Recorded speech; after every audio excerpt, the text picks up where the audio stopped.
Source po doon sa Trinity Reformed Baptist Church sa Silang, Cavite. Tawagin po natin si Pastor Ranji Maglaki.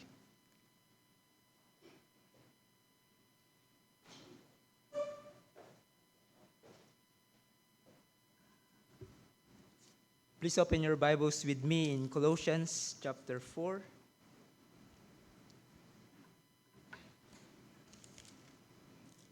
Para po sa ating panghapong panambahan ay pag-aaralan po natin ang Colossians chapter 4.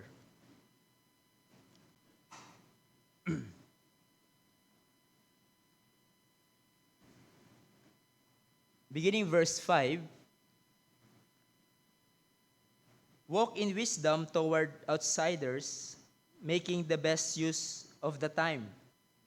Let your speech always be gracious, seasoned with salt, so that you may know how you ought to answer each person. At ang focus po ng ating pag-aaral would be verse 5. Tayo po muna ay manalangin at humingi muli ng tulong sa ating Panginoon. Let's pray. Our gracious and heavenly Father, indeed you are our good shepherd. You always care for us and look upon us with mercy and grace. And right now, Panginoon, we are going again to hear the voice of our shepherd. Father, we pray that you would help us. Alam namin, Panginoon, ang aming kahinaan. Our minds are prone to wander, easily to be distracted with so many things. So Lord, we pray that you would help us sa amin pong kahinaan. Ganon din po ang magdadala ng inyong salita. Sa kanyang kahinaan, kayo po ang kanyang maging kalakasan. Itungo niyo po kami sa katotohanan. At sa lahat ng ito, Panginoon, ang iyong anak na si Jesus, ang tanging marinig, ang kanyang tinig, ang aming mapakinggan. At kami, Panginoon, ay muling mabusog mula sa inyong mga salita. Patuloy ko din pong pinapanalangin ang mga hindi pa mananampalataya sa aming kalagitnaan. May this be the day of their salvation. Have mercy upon them, Father, and work the work of regeneration in their hearts. For we know, Lord, that kung hindi ka kikilos sa kanilang puso, mananatiling matigas ang kanilang puso at magre-rebelde sa iyo. Maasa kami hindi sa galing ng pananalita ng tao, kundi sa kapangyarihan nyo. Lahat ng ito kami ay nagpapasalamat, nagpupuri, at muling humingi ng inyong gabay sa pangalan ni Jesus. Amen. As many commentaries agree, chapter 3 and 4 mark the beginning of the imperatives that Paul gives to the believers in Colossae. In chapter 1 and 2, we see there the truths about Christ, the blessings we have received in our union with Him, and how Paul exposed the false teachings that threatened the church in Colossae. Now, in light of those truths, what should believers do? What should be seen in their lives? And this is Paul's pattern in his epistles, kung mapapansin nyo, that he always begin with the indicatives, doctrine, and followed by the imperatives or the application of the doctrine. Mula sa chapter 3, makikita natin ang iba't ibang charge ni Pablo para sa mga believers. He told the church kung anong klaseng buhay ang dapat nilang ipakita bilang mga taong in union with Christ. He also addressed particularly yung mga couples in the church, wives and husbands, at yung mga children, ang mga employee and employer. At sa section na ating pag-aaralan, ay nagbigay si Pablo ng further instructions para sa mga mananampalataya. After Paul gave instruction to specific people, to the members of the household, now beginning verse 2 of chapter 4, si Pablo gives a general instructions and exhortation para sa buong iglesia. Sa lahat ng mga mananampalataya, ang una niyang binanggit ay may kinalaman sa panalangin. Prayer is vital for the health of a church.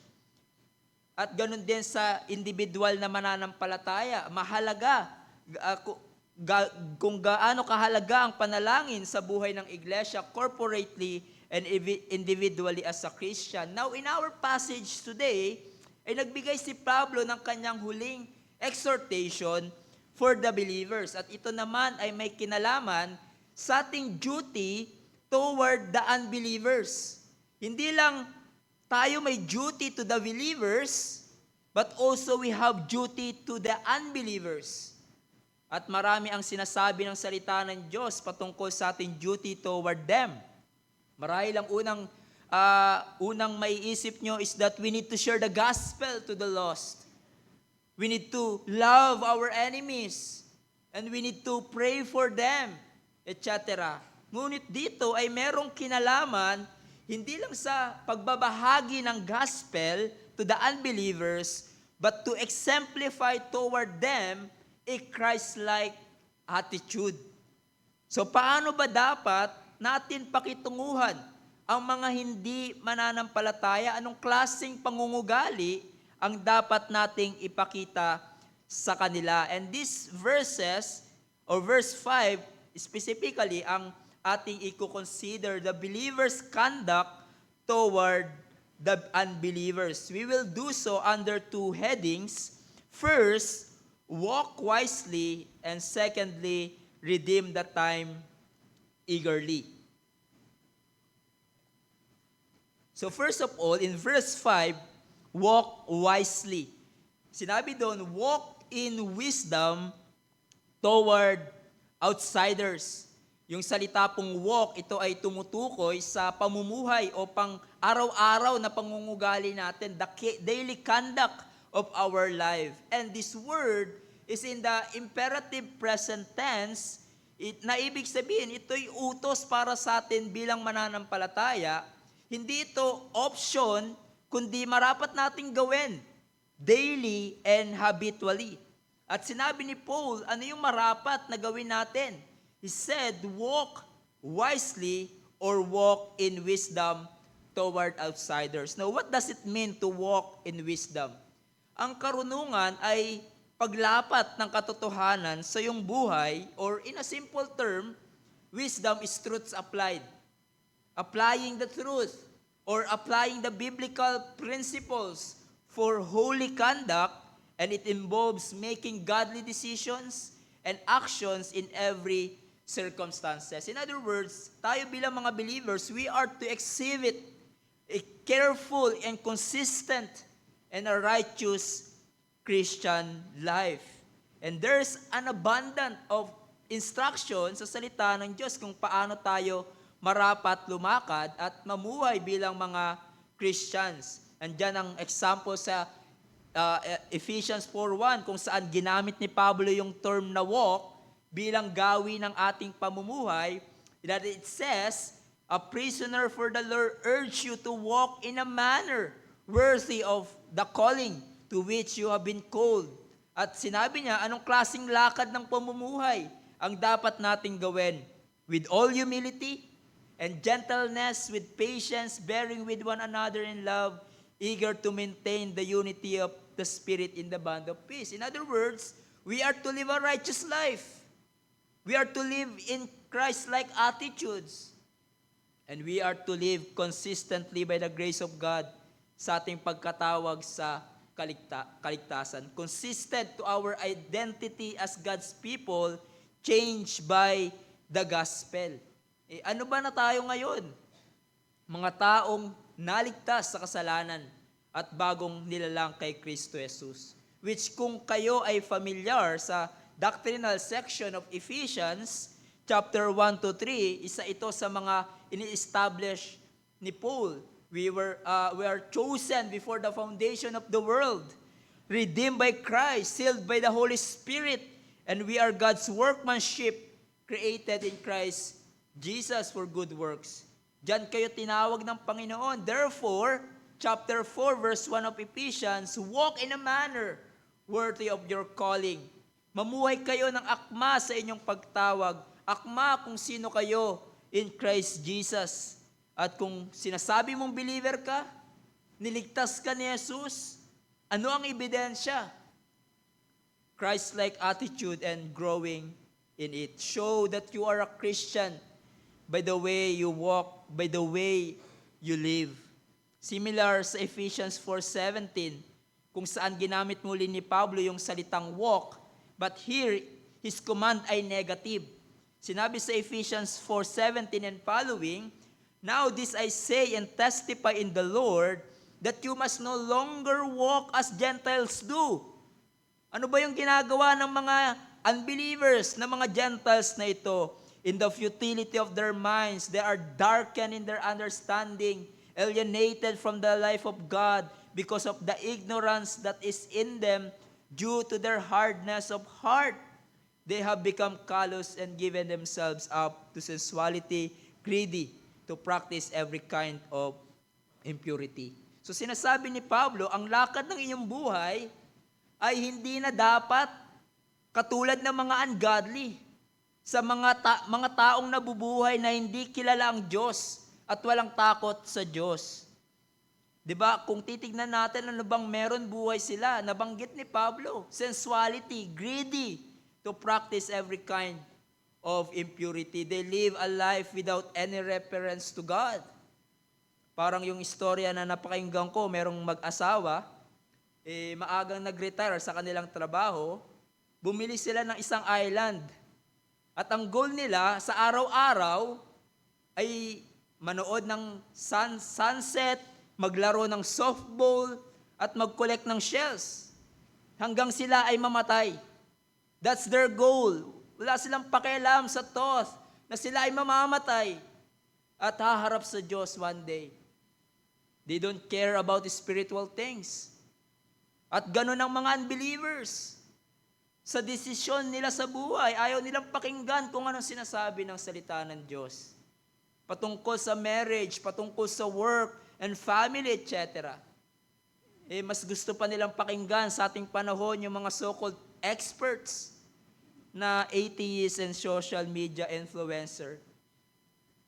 They are like what Paul said in 1 Timothy 4:3, having itching ears, they accumulate for themselves teachers to suit their own passions. That's how ungodly their lives. Hindi sila nahihiya ipakita at i-express ang kanilang rebellion sa salita ng Diyos at ang kanilang selfishness. Sinasabi sa atin dito ni Pablo, don't be like them. Don't even participate in their wicked works. As Paul said, take no part in the unfruitful works of darkness. But rather, bilang mga Christians, Paul said, walk as children of light. For the fruit of light is found in all that is good and right and true. Lumakad kayo bilang anak ng liwanag. Diba? Ano bang ginagawa ng anak ng liwanag? They do what is right. True and good, sinabi ni Pablo, in the sight of God. And so simply stating, as believers, our daily conduct ought to be different from the life of unbelievers. This is how we walk in wisdom. Now, going back to our text, Paul is saying na marapat tayong mamuhay sa karunungan, but kanyang dinagdag toward outsiders. Now, what outsider mean? Basically, ito ay tumutukoy sa mga unbeliever. To the people outside the Christian community, for example, in 1 Corinthians 5:12, kung saan ginamit din yung salitang ito, for what have I to do with judging outsiders? Is it not those inside the church whom you are to judge? Similarly, in 1 Thessalonians 4:12, to aspire to live quietly and to mind your own affairs and to work with your hands as we instructed you, so that we may walk properly before outsiders. And so, there are those who are outside, who are not converted, not saved. And so, sinasabi ni Paul, ang marapat na pangungugali natin sa harap nila ay, Paul said, walk in wisdom toward them. Believers should govern their conduct toward unbelievers according to God's word, being wise in the way they act toward outsiders. Now, hindi ibig sabihin nito na wag na tayong mamuhay in wisdom sa harap ng believers. Sa loob ng iglesia, yung tipong ang gaspang ng ugali mo sa iyong kapatid sa Panginoon, pero sa unbelievers, ang bait-bait mo. We are to walk in wisdom toward believers, but dito especially toward outsiders, to all kinds of people. Now, bakit yun importante? Because the unbelievers are watching your life. And in watching your life, they get to see what is Christianity all about. Nakikita nila kung ano ba ang ibig sabihin ng pagiging Kristiyano. I remember yung kaklase ko dati ng college, nung nalaman niyang Christian ako, sabi niya, ay, Christian ka pala, born again ka. Eh di sumasayaw ka din at nagtataas ng kamay kapag sumasamba sa Diyos. Ang masaklap pa sa sinabi niya, yung mga born again ang iingay. Kahit sobrang gabi na, ang ingay pa din. Yung pala, yung kapitbahay nila, isang Christian church na kahit sobrang gabi na ay tumutugtog pa din. Kaya ang description niya sa mga Christians, sa mga born again, mga maiingay. And the point is, the world, the unbelievers get a meaning of Christianity through our lives who profess to be Christian. They know something about following Christ or being Christians through our lives. Maganda yung sinabi ni William Hendrickson. Sabi niya, it is as if the Apostle Paul were saying, behave wisely toward outsiders, always bearing in mind that though few men read the sacred scrolls, yung Bible, all men read you. Marami hanggang sa ating panahon. Marahil ignorante sa Bible, hindi nila alam ang pagiging Christians except what they see in you. Ang ibang unbelievers, hindi nila binabasa ang Bible. Binabasa nilang yung buhay. Therefore, walk in wisdom toward those who are observing your life. Let me ask you a question. What does the people see about Christianity in you? What does the people see about Christianity in you? Think of this. Paano kung halimbawa, ang tanging source ng mga unbelievers para malaman nila kung ano ang pagiging Christian ay sa pamamagitan ng pag-observe nila sa iyong buhay? Anong ma-observe nila ang gawin ng iyong buhay? Sa iyong trabaho, sa iyong kapitbahay, sa iyong pamamahay. Anong makukuha nila kahulugan ng pagiging Christian kung titignan nila ang iyong buhay?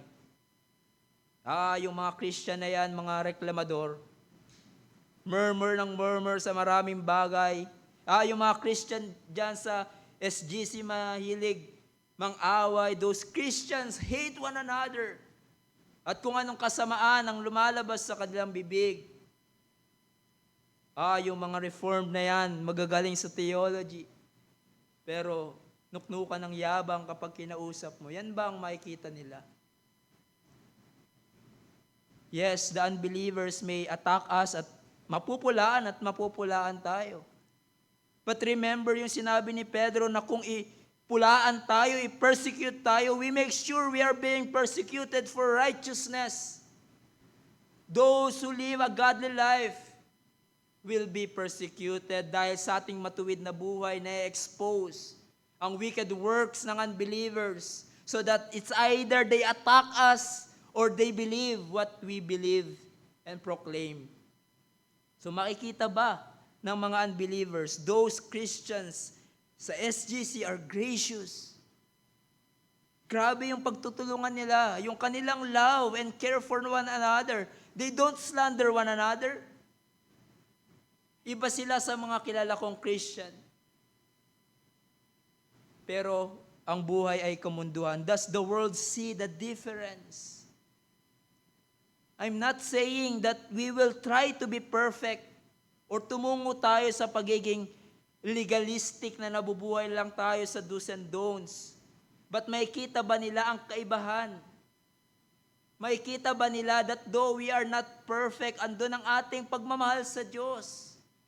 At sa iglesia, andun ang paglakad natin sa kabanalan. Andun yung pagsikap natin na mailapat sa ating buhay ang sinasabi ng salita ng Diyos. That when they look our life, they will see we are not just stalkers of the word, but doers of it. Beware mga kapatid.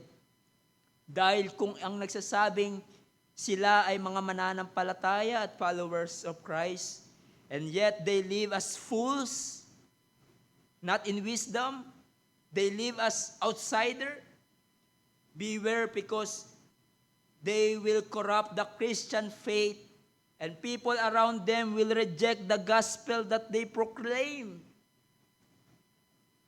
Maaaring i-avoid ng mga unbelievers yung salita ng Diyos na ating pinapahayag dahil nakikita nila sa ating buhay na hindi ito totoo. Just like what Paul said in Romans 2:12, laban sa mga Jewish religious people said, while you preach against stealing, do you steal?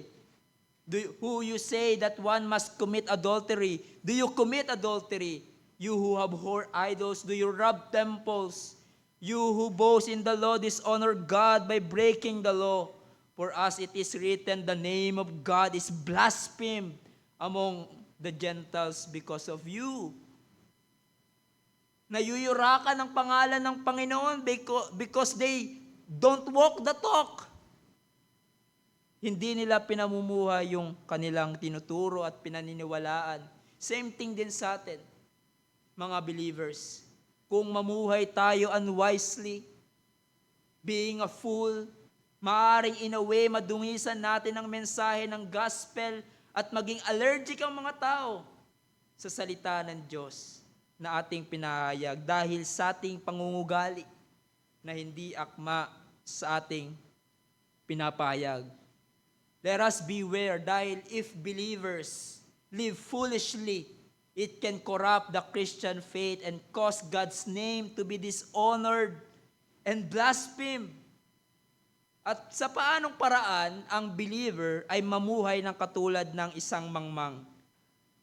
There are many na maaari nating sabihin, but let me say first, or a few. First, believers live like fools when they live only for material things. When they only live for material things. You remember in Luke 12:16-21, Jesus told a parable tungkol sa mayamang mangmang. And one commentary called is a doom of the materialist. It says that he told them a parable saying, the land of a rich man produced plentiful. And he thought to himself, what shall I do? For I have nowhere to store my crops. And he said, I will do this. I will tear down my barns and build larger ones. And there I will store all my grain and my goods. And I will say to my soul, soul, you have ample goods laid out for many years. Relax, eat, drink, and be merry. But God said to him, you fool!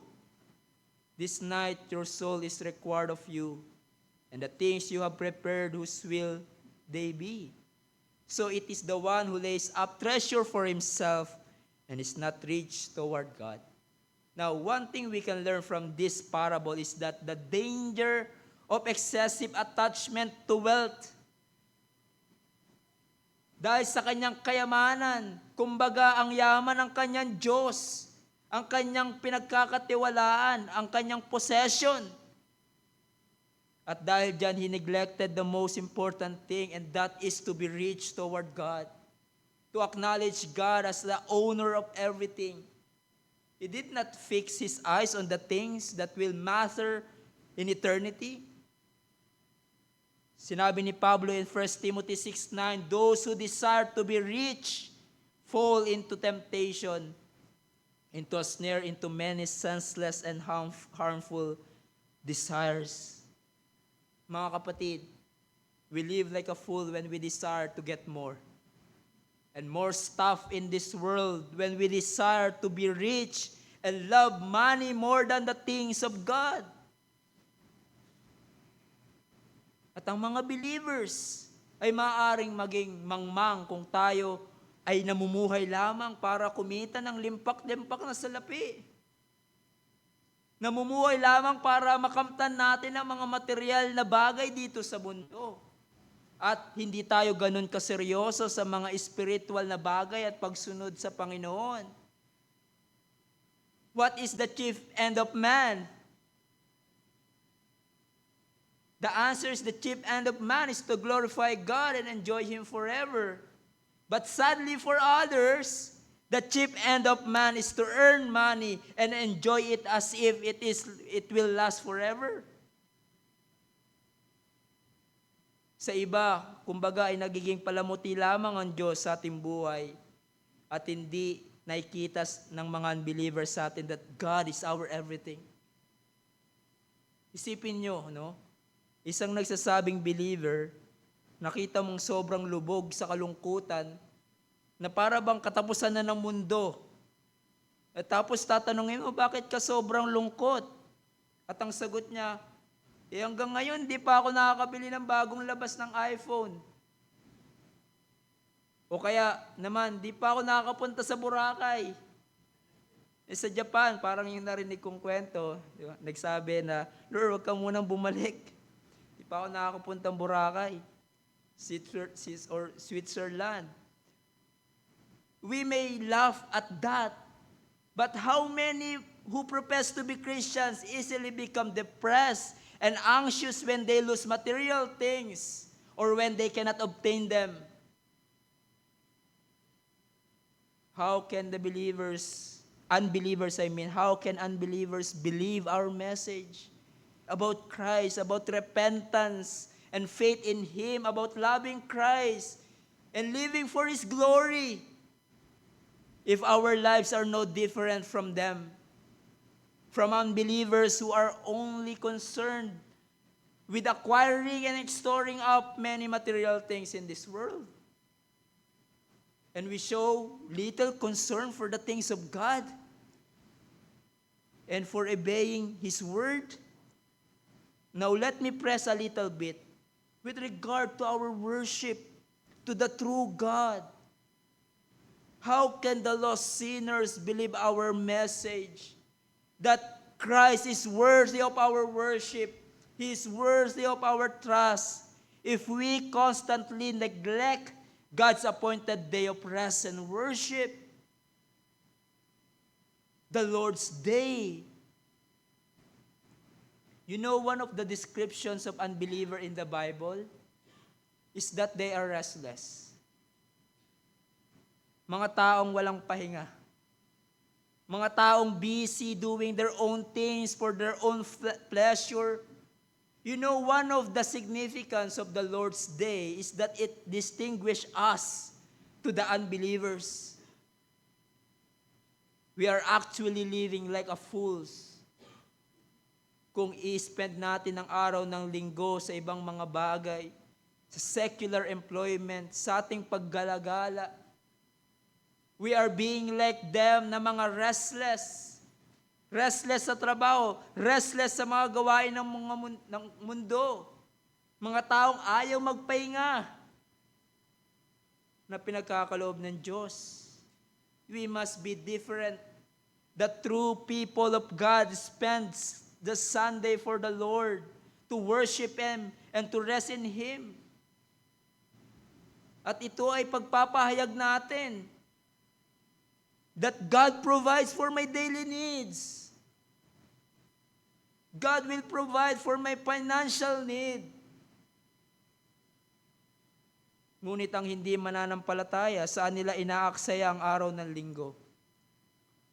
Kumita ng mas maraming salapi, pumunta sa mall, pumunta sa beach, manood ng sine. Sorry to tell you, Lord's Day is not family day. It's not Labada Day. It is for the Lord. The Lord's Day. And so, anong pinagkaiba natin sa mga hindi mananampalataya when we use the Lord's Day as watching a concert? And then, generally and broadly, believers live like a fools when we are motivated by and pursue the same things that motivate unbelievers to live.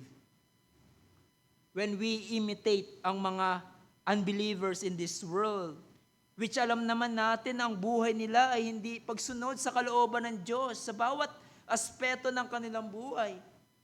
Tayo ay nagiging katulad nila when we are motivated and pursue ang mga bagay na nagmo-motivate sa kanila para mabuhay.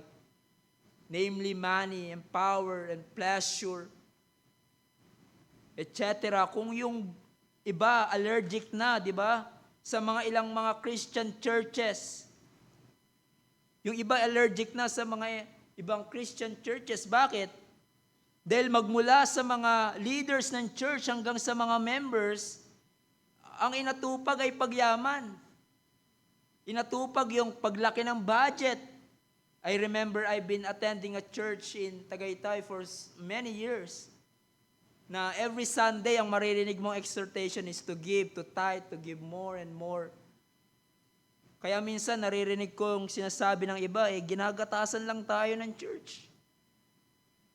Dahil panay preach patungkol sa pagbibigay. Every week, ganun yung preaching. Dahil the church and its leaders ay motivated to live kapareho ng sanlibutan. Live for money, for more stuff. When we desire ang mga bagay na dinidesire din ng sanlibutan.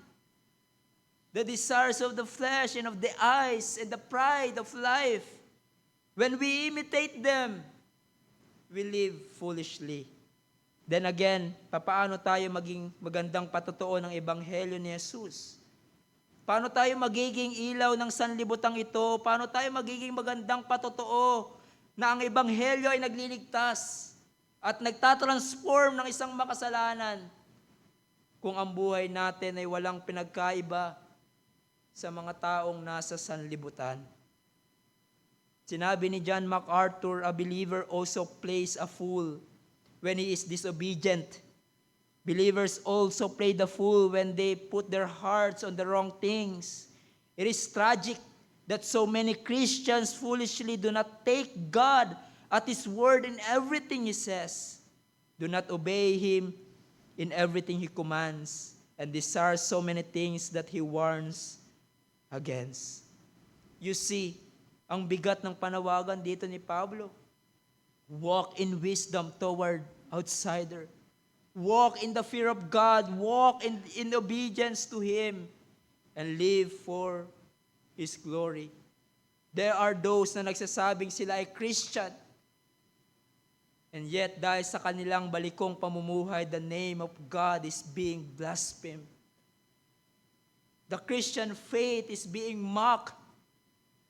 Naglipa na sila sa panahon ng mga apostles, maging sa ating panahon. Let us walk in wisdom toward outsider, not to please them. Hindi para magpasikat lang sa kanilang harapan, but this is the will of God. We are to be the light of this world, and let your light shine before others, so that they may see your good works and give glory to your Father who is in heaven. Nang makita ng mundo na tayo ay iba sa kanila at ang mensahe ng Ebanghelyo ay tulad ng pinanalangin kanina ay mas lalo pang titingkad. Matingkad na ang Ebanghelyo, mas lalong titingkad dahil sa katuwiran at sa pagbabago na nakikita nila sa mga buhay na binago ng Ebanghelyo. That's our duty toward unbelievers. Yes, no unbelievers will be saved by our good works. The gospel must be proclaimed.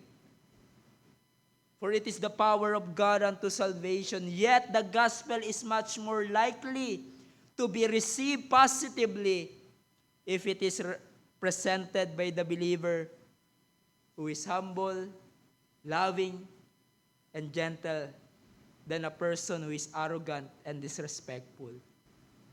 Our lives and action can either help or hinder the gospel. And so, that leads us sa ating panghuling heading. Katambal nitong walking wisely is that redeeming the time eagerly. I put the word eagerly to show that we need not to waste the opportunity, the time given to us by God. Yung salitang time na ginamit ni Pablo ay salita sa orihinal na lengguwahe ay yung salitang kairos at hindi yung salitang chronos kung saan hango yung salitang chronology, which means flow of time measured in seconds, minutes, or hours. But yung salitang ginamit dito ay kairos na ang ibig sabihin ay fixed season or moment or opportunity. Kaya ang sabi sa NASB, ang kanilang pagkakatranslate, making the most of the opportunity. For example, in Matthew 26:18, he said, "Go into the city to a certain man and say to him, the teacher says, my time is at hand."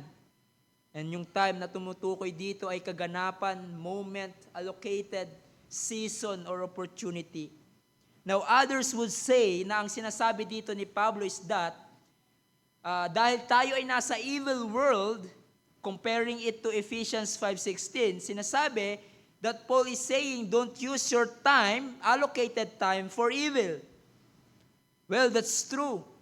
Na bilang believer, we must not use our time na pinagkakaloob sa atin ng Diyos para sa paggawa ng kasamaan. But I think dahil ang context dito ay ating conduct toward outsiders, Paul is saying here, make the most of your opportunity. That special time God has given you to serve Him, to proclaim His gospel, both through your words and your life.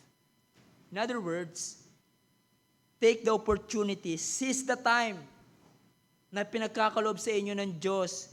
Mga bukas na pintuan na pinagkakaloob, na mga tao na nakakasalumuhan nyo na hindi mananampalataya upang maging patutuo sa kanila ng Ebanghelyo at maituro sa kanila ang Ebanghelyo. Remember, yan yung hinihingi na panalangin ni Pablo sa mga believers in Colossae, na magkaroon sila ng open doors, ng opportunity to preach the word.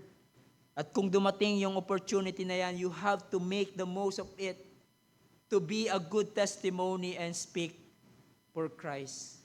At sa ating panahon, we have that many opportunities na pinagkakaloob sa atin ng Diyos. Una na, sa inyong pamilya, sa inyong mga anak na hindi pa mananampalataya, sa inyong mga kapitbahay, sa inyong marahil asawa, sa inyong mga relatives and friends. You have given the time na makausap sila, makamusta sila. Do you seize that opportunity? Marahil hindi mo pa agad mapabahagi sa kanilang gospel, but sa pamamagitan ng iyong buhay, sa pamamagitan ng pamumuhay mo sa katuwiran ay nawi-witness nila. Do you take that opportunity to show kindness to them, to show compassion and humility, to show what it means to be a true Christian? And you exhibit Christ-likeness in your life. But also in view of seizing those opportunities, we know ang mga ganyang pagkakataon ay limitado. Hindi natin alam kung hanggang kailan natin sila makakasama sa buhay. At hindi rin natin alam kung makakasama pa nila tayo sa buhay na ito. Dahil life is short. Life is fleeting. Ang buhay natin ay parang hamog, nariyan yan, agad-agad ay mawawala. And every day, more people die without Christ and heading to hell. And so, short life na meron tayo sa buhay na ito, and the opportunity given to us in this short life, let us use it serving God. One of my favorite quotes na nakapaskil sa aking kwarto is that only one life will soon be passed. Only what's done for Christ will last. Let us use this short, brief life serving God and to proclaim the gospel to all people for salvation of sinners. Let us use it not to ungodliness and worldliness, but in walking in holiness, that the name of Christ be exalted through our godly living. Again, sinabi ni John MacArthur, time is now for believers to speak with their lives. Ngayon na ang panahon to proclaim Christ with our lips and through our lives, not next month, not next year, dahil hindi natin alam kung buhay pa tayo sa mga susunod na panahon o buhay pa yung mga unbelievers na dinadala sa atin ng Panginoon. Let me talk to you, my friends. Ikaw na hindi nagtitiwala kay Jesus para sa iyong kaligtasan. Some of you, napakabiyaya ng Diyos sa buhay mo. Sa napakaiksing buhay na ito, binibigyan ka niya ng opportunity para magsisi sa iyong kasalanan at manampalataya kay Jesus. Some of you here have given hundreds of opportunities to hear the good news, the gospel of the Lord Jesus Christ. Marahil mula sa inyong pagkabata hanggang kayo'y nagkaisip, kayo'y lumaki, lagi niyong naririnig ang magandang balita. Don't waste that opportunity. Don't waste your time to sin. That will lead you to punishment in hell. Dahil wala nang pagkakataon para magsisi at magtiwala kay Jesus once na ikaw ay bawian ng buhay at tumarap sa Diyos. Today is the day of salvation. Hear the call of God. Take that opportunity by God's grace and confess with your mouth that Jesus is Lord and believe in your heart that He was raised from the dead and you will be saved. But perhaps some of you here, you profess you are a Christian, but you are living a double life. You are living in sin. You are living in foolishness. No one may see it, but God sees it. God knows what you are doing, and you don't know how many days you will have. But God is giving you this day. As long as it is today that you may come to Him, to believe in Christ alone for your salvation. And so here we see, mga kapatid, ang ating duty toward outsiders. We should walk wisely toward them, redeem the time, the opportunity given to us by God eagerly, to seize it for the sake of the gospel, to live in godliness in this evil and crooked time for the glory of God. And so, for us believers, pray that you would walk wisely. Pray that you would walk wisely. Ganito ang panalangin ni Pablo para sa mga believers. So from the day we heard, we have not ceased to pray for you, asking that you may be filled with the knowledge of His will in all wisdom and understanding. Kailangan natin ang tulong ng Diyos as we walk in wisdom. And so ipanalangin mo din sa iyong sarili. Katulad ng panalangin ni Pablo that you will be filled with knowledge of God's will and you are able to apply those truths sa kanyang mga salita sa iyong buhay. We acknowledge, we stumble in many ways. We're going to fall to sin. Maaari pa din tayong madapa sa pagkakasalanan. And so what are we going to do kung yan ay nangyari and the world is watching us? No, we don't say, well, wala namang perfectong Christian, nobody's perfect. No, rather we deal with our sin.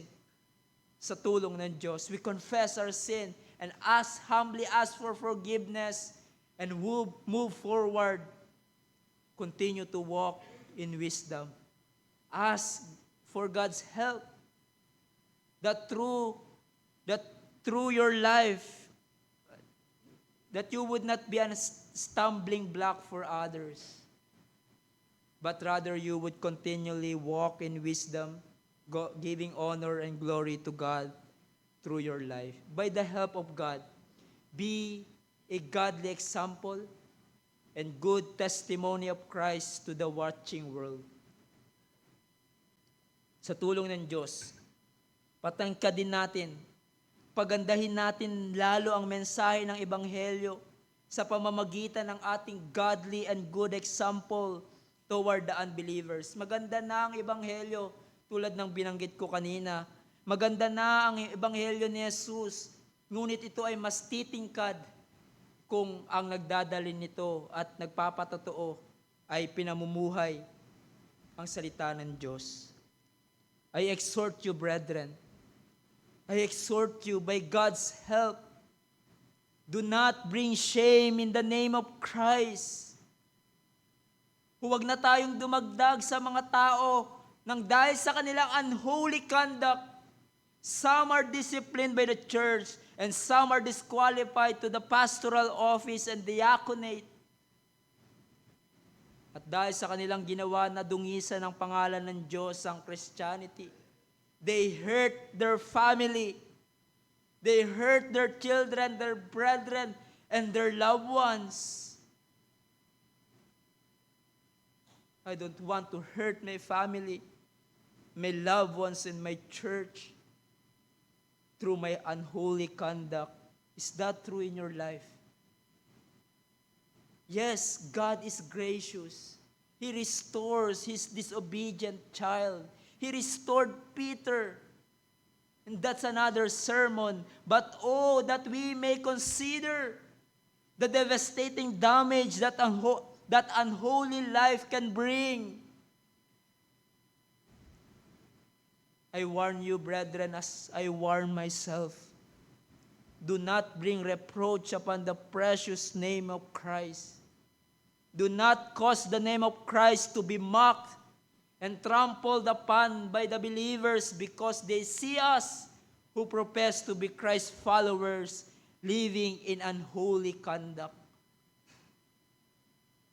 J.C. Ryle warned sa kanyang book in Holiness, sound Protestant and evangelical doctrine is useless if it is not accompanied by a holy life. It is worse than useless. It does positive harm. It is despised by keen-sighted and shrewd men of the world as unreal and hollow thing, and brings religion into contempt. Sinabi sa 1 Peter 2:12, keep your conduct among the Gentiles honorable, so that when they speak against you as evildoers, they may see your good deeds and glorify God on the day of visitation. Let's pray. Our gracious and Heavenly Father, sa aming sarili, we cannot really do this to live a holy, godly conduct toward unbelievers. And yet, Lord, we know we are a new creation. We have the Holy Spirit in our lives. And so we are able to live a godly life sa pamamagitan ng kapangyarihan ng banal na Espiritu sa aming buhay. And so, Lord, help us. Help our brethren here in SGC as they face another week, and as we face another week, maging mabuti kaming patotoo sa mga mahal naming sa buhay, na wala pa kay Jesus. So that though at times ay nire-reject nila ang gospel, and yet nakikita nila sa aming buhay, Panginoon, na kami ay inyong tagasunod. Kami ay sa inyong biyaya, pinapatay ang kasalanan na dapat patayin. Tulungan niyo po kami, Panginoon, na gamitin niyo po kami na isang mabuting sisidlan, matuwid na sisidlan na magproproklama ng kaluwalhatian ng aming Panginoong Jesus. We know, Lord, we are weak vessels. And yet, Lord, you are strong. And it is only by your grace, Panginoon, na kami ay magpapatuloy sa gawain na ito to preach the gospel to all the people, to seize the opportunity na ipinagkakalob niyo po sa amin, and through our godly living. Help us, Father, for we know we are weak. We know, Lord, we are so many inadequacies and limitations and remains of sin. Help us to kill sin. Help us to mortify the deeds of the flesh sa aming buhay. Para sa inyong kaluwalhatian, para sa ipapalaganap ng Ebanghelyo pa sa maraming tao. Sa pangalan ni Jesus. Amen.